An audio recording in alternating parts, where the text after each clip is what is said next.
So glad you could join us today. I'm Marlin Bohling with you on what is a holiday shortened trading week. And everybody is eager, of course, to get to Thanksgiving on Thursday when the markets will be closed down totally. There'll be a short trading day on Friday, so there'll be a little bit of disruption among the ag markets and some of the USDA reports this week as well. All right, let's review where we are now in our grain trade. We did not have any overnight export sales announced this morning by USDA, so the markets are kind of trading on their own. Let's see what they're doing. On the corn, we started out with everything roughly about 5.5 cents higher. Things are starting to drift a little bit now. We have December corn 3.5 higher. We're at 574.5. It just changed right now, 574.5. March is up 4.25 cents at 581.25 at the present time. Moving on to soybeans, our quotes provided by bar chart show January 11.75 higher now. We're at 12.75 and we're about 4.5 cents off of our earlier high from this morning. On the Chicago wheat market, we currently have the December contract 18.5 cents higher at 841.5. We have March 18.75 higher, now 19 higher at 853.25. And let's move on to our Kansas City market. We currently have December 24 cents higher. Look at that, 858.75. And even that, believe it or not, is 7 cents off of our earlier high. Wow, what a move in KC wheat today. How about Minneapolis wheat? On the spring wheat trade, December up 19.25 at 1029.5. Big moves here so far today. Want to take a look at the cotton market and see if we can determine what's going on there. December down 28 points at 118.94 per pound. So not joining in on the fun on the grain side here so far, but I want to welcome aboard Chris Swift of Swift Trading. He's of course based in Nashville. He joins us in person right now on set, so good to have you with us. Good morning. And generally, on the grain side, it's an up day today.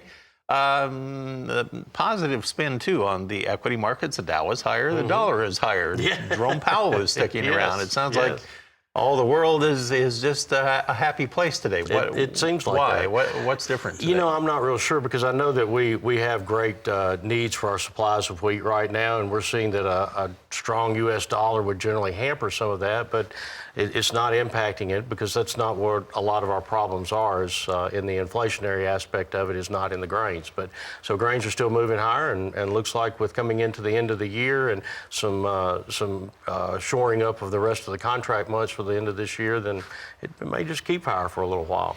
Now, to me, on a chart pattern, I was doing some studying here before the markets open. It looks like on corn, you have a bit of that kind of a coil formation again, you know, that we had a while back. It's kind of bumping up toward the upper end of that again. And on soybeans, they had that big sell-off long term, but it looked like it has a Fibonacci retracement that we're getting close to right now.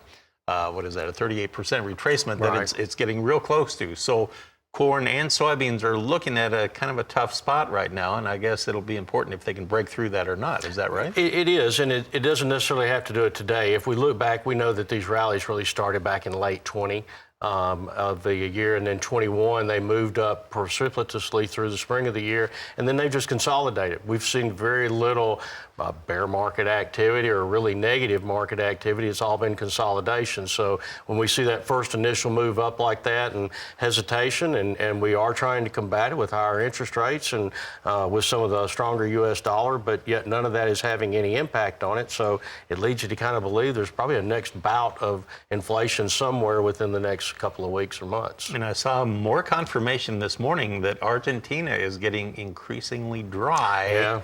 And that's making people a little nervous, and too. Australia wet. So Australia's really wet and they're weak. So you got a little mixed bag for everybody. Got a La Nina, that's for sure. We'll come back and we'll take a peek at the livestock trade with Chris Swift, this guy here, when we come back. Speaking of livestock trade, let's see what the livestock trade is doing right now. With our quotes provided by bar chart, we take a look first at live cattle. Here we go. We have the December contract, 70 cents higher. We're at 134.22. You have February up 80 cents at 138.50. And gosh, you know, that's only 2 ticks from our high of the day there on that particular contract. Now let's switch over and take a look at our feeder cattle market. On the feeders, you have January down 1 tick, 2.5 cents lower at 160.90. And you have the March contract a dime lower at 163.27. That's roughly about a $0.50 off its earlier high, 45 cents or so. And if you look at the lean hog trade here, Chris, we have December now 60 cents higher. We're at 74.35. It's been a choppy market here. Had a high already of 74.90 and a low of 73.60. So that's a $1.30 swing in short order here today. And right now we're kind of stuck in the middle. Yep. How do you feel about the lean hog trade first? With it, we saw the lean hog index down $1.80 this morning, so it's still struggling. Ham prices were a little better last week, but not anything significant. And we still jockey back and forth with not having very many exports to China. So the hog production having been curtailed just a little bit over the last several quarters, I don't really look for much to it. There's not a lot to anticipate in that market. If we can bring up the livestock summary screen, I want to get Chris's take on this, on the cash cattle market that we saw last week. Had an overall range of 132 to 135. Chris, I believe most of it was more between, what, 133 and 134 last week? 134 is where I heard a lot of them, too. But Okay. the slaughter rate was significant. Approximately 22,000 head more slaughtered last week than in the previous weeks. And we did note that the weights were down just a little bit. So the feed yards are getting current very quickly. And the pack are needing more inventory and now kind of showing that if they can get up to 677,000 head, we don't have much of a packing problem anymore. Now, isn't that interesting? Yeah, so when they want to, they can put the inventory through the pipeline. All right, interesting. Of course, it's going to be a holiday shortened Yes, it will work be. week too. But next week will be wide open, and it'll be just about the last week you could slaughter anything before the holiday weekends are over with.